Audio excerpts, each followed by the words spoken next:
হয়তো তুমি আমার ভাগ্যেই ছিলে না, নয়তো আমার ভালোবাসা এতটাও দুর্বল নয় যে তোমাকে হারাতে দিতাম।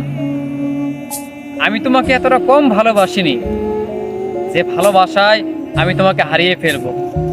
আসলে তুমি আমার ভাগ্যেই ছিলে না, এই জন্যই তো আমি তোমাকে হারিয়ে ফেলেছি। নয়তো তো আমার ভালোবাসার এতটাও কম ছিল না যে আমি তোমাকে হারাবো।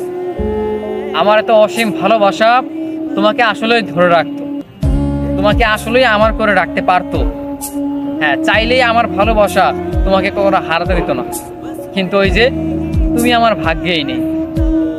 আর যেই জিনিসটা ভাগ্যে থাকে না, সেটাকে শত চেষ্টা করে ধরে রাখতে চাইলেও ধরে রাখা যায় না। তুমি ভাগ্যে ছিলে না, অথচ আমি তোমাকে রোজ রোজ ভীষণ করে ভালোবাসতাম। প্রতিদিন নতুন নতুন করে ভালোবাসতাম তোমাকে। তোমার জন্য নতুন নতুন প্রেমের কবিতা লিখতাম, তোমাকে নিয়ে রোজ রাতে স্বপ্ন দেখতাম। তুমি আমার ভালোবাসার মানুষ ছিলে, তোমাকে নিয়ে আমি বহুটা পথ পাড়ি দিব, আমি সেটা ভাবতাম। প্রতিটা সময় আমি তোমাকে মিস করতাম। অথচ অথচ দেখো, তুমি আমার ভাগ্যেই ছিলে না।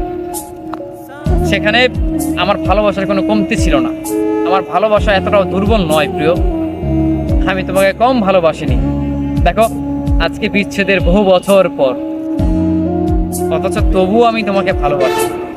তবুও আমি তোমাকে বলে যাই, আমি তোমাকে ভালোবাসি। আমি জানি তোমার এখন অন্য কোথাও ঠাঁই হয়েছে, অন্য কোথাও মানুষ তোমাকে ভালোবেসে ফেলেছে, অন্য কোথাও তোমাকে যত্ন করে রেখে দিয়েছে। তবুও আমি তারপরে বলতে চাই, দেখো, আমি তোমাকে অনসাইডভাবে ভালোবাসি, একতরফা ভালোবাসা। আমি তোমাকে ভালোবাসি। তুমি যদি 60 বছর পরও অন্য কারো হয়ে যাও, বা জীবনের একটা পর্যায়ে কেউ যদি অন্য কারো পাকাপোক্তভাবে হয়ে যাও, তারপরও আমি বলবো, বৃদ্ধ বয়সে এসেও আমি বলবো, তোমাকে ভালোবাসি।